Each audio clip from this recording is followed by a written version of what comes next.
So there's a study that's been done over at medium.com.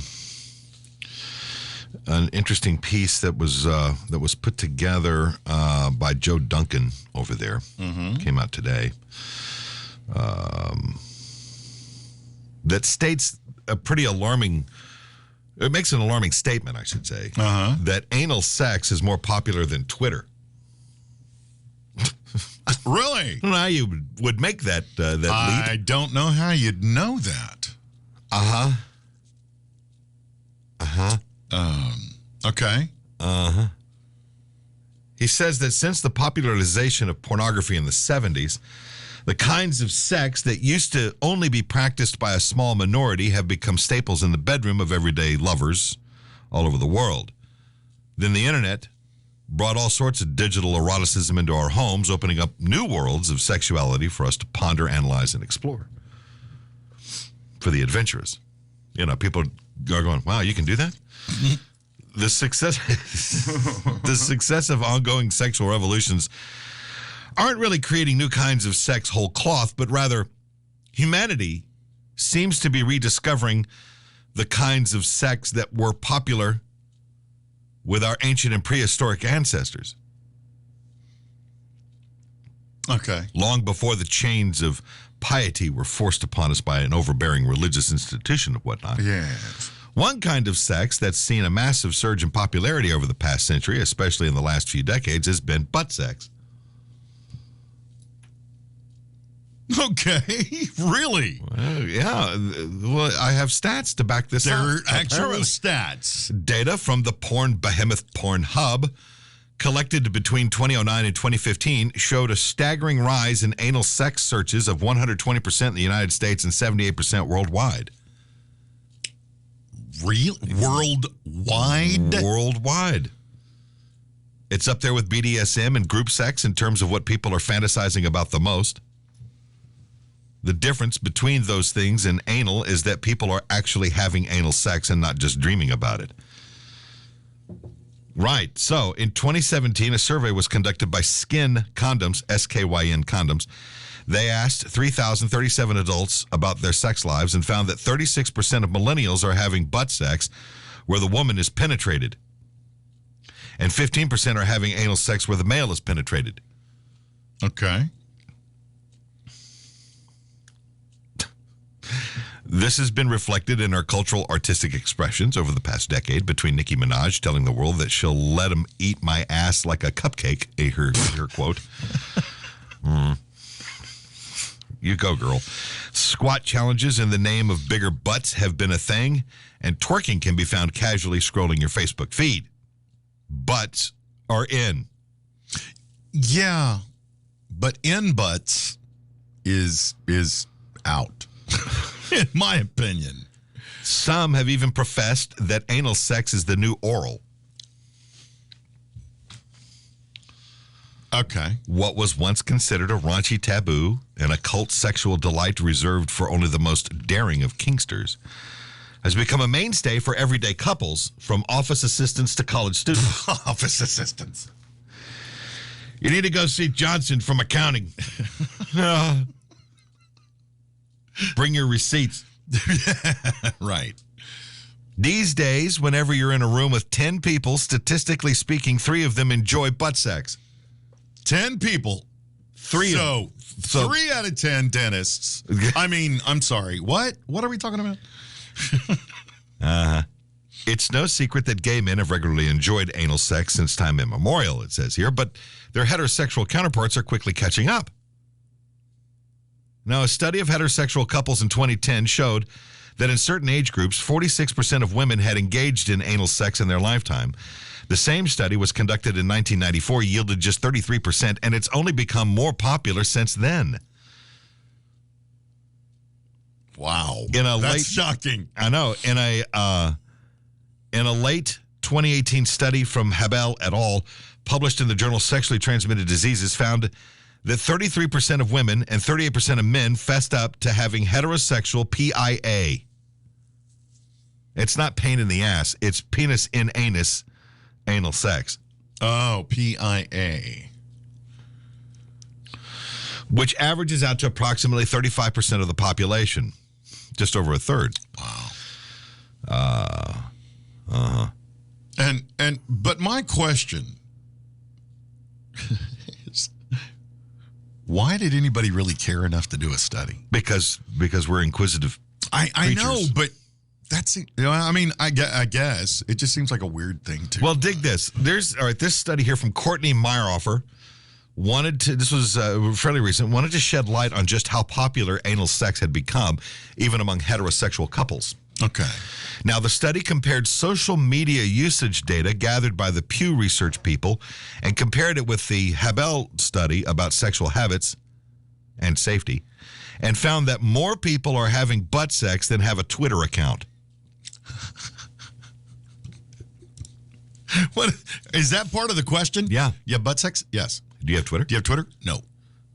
But they may have like a Facebook account, or they may have a TikTok, but, whatever the case may be. Beyond that, the same holds true for all other major social media platforms, except for Facebook and YouTube. More people have anal sex than use Pinterest, Snapchat, and LinkedIn. Yeah, I could see that, though.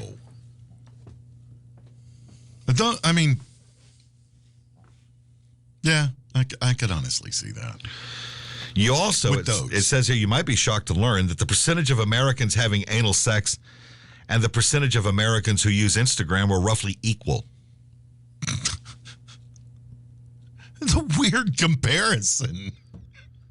Now, while this sounds like a strange exercise in comparing things that are very remote, yes, things that have no relationship with one another whatsoever, but the study urges us to think again and look closely.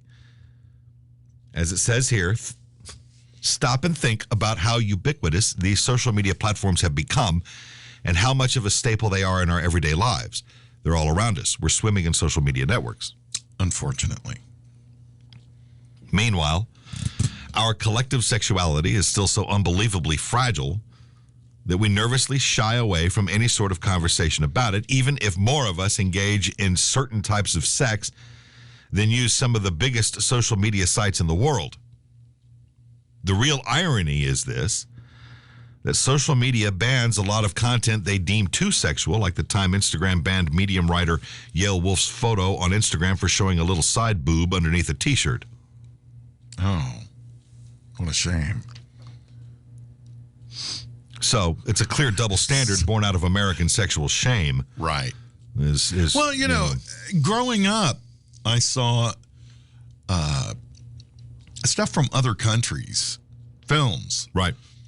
And there were topless women in these films, and it was not sexualized. Right.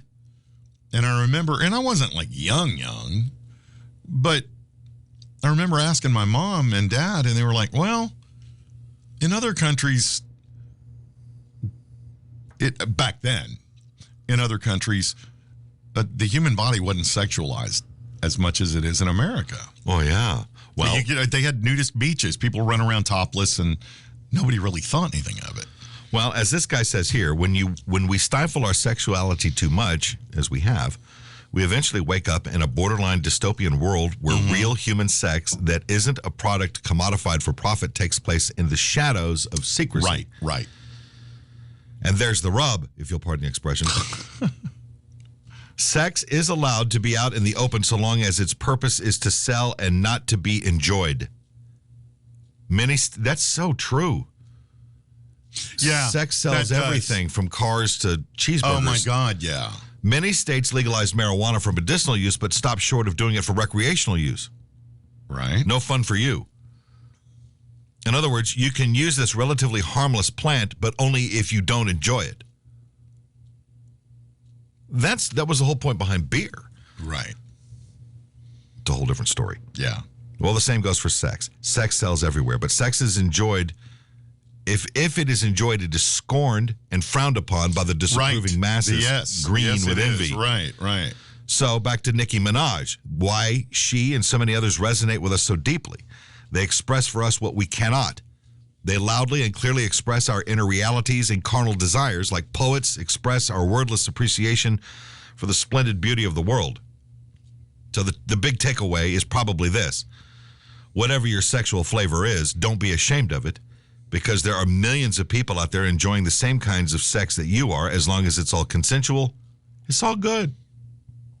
Well, and furthermore, just don't really worry about it. I mean, I don't worry about what kind of sex I'm having or what the people down the street are doing. It sounds to me like they're talking to people who are saying, hey, it's okay. It's okay. Yeah, but it's but I don't care. Whatever it is that you do. Right. Oh, that's taboo. We can't even discuss it. But well, in nations that are overly conservative about everything, like the parts of the Middle East. Yeah. Oh, yeah. There's probably some pretty twisted, repressed shit going on. Oh, yeah. Oh, I know somebody that used to live over there for like 20, 25 years. Yeah. I've heard stories. Yes. Oh, yeah. Oh, yes. Oh, absolutely. And then you got places that are the opposite end of the spectrum that are a little more liberal, but you never really hear about how much trouble you get into Denmark. Right. Or Germany. They're pretty freaky over there. Yeah. But they're also publicly not as reserved, I guess. No, they're not. No, they're socially liberal. And it really seems in a lot of the European countries that the human body is just the human body. Well, sure. And I don't remember seeing things from other countries where things were over-sexualized or sexualized at all. European television is a prime example of that. Yeah. It really is. And it was, there's no hang-ups about any of this. No, right. Whereas here, you couldn't put those shows on here because somebody they'd be pearl clutching and finding the fainting couch. Right. And I always found that strange when I was growing up. Sure. I thought, wow, okay, so there's a booby. Well, why do people have such a hang-up here about it? I never really understood that until I got a little older. I still don't understand it. I don't know why they've got such hang-ups. I'm the same way. It's like the Putin picture. It's like, right. Okay, right. That's a prime example. It's the Putin picture. Perfect example. It's a picture of him that's been photoshopped, and they put actual boobs on this guy. Yeah. And it's a well-done done Photoshop. Yeah. Very well done. And it's hilarious. And I tried to post it to Facebook thinking, oh, this is parody. This is comedy. This is... Right. It wasn't even mine. And... they took it down. They wouldn't let me post it. I mean, I could have argued it. I could have gone to the whole, Oh, sure, but there's no point. And at that point, it's like, okay, forget it. It's dumb. Yeah. It's dumb. Right. And the getting in Facebook jail thing. Jesus. I've never been put into it. I know a lot of people who have, but it's like, but they you wear can't it as post with us for 30 days or whatever the case is. Yeah, and I know people that wear it as a badge of honor. Well, okay, great. And I'm like, it's just Facebook. Who gives I know. a fuck? We've gotten to this whole thing about how, we've gotten past, I think for the most part, where, most Americans, the luster of Facebook is kind of worn off. Most people are that way now. Yeah, and it's taken a long time for that to happen, though. It did. It really did. There are other social media outlets, of course, that are people are gravitating to left and right, like TikTok, for example. Yeah. That's the big animal in the room. And Facebook trying to be relevant, of course, doing the things that they're doing or attempting to do.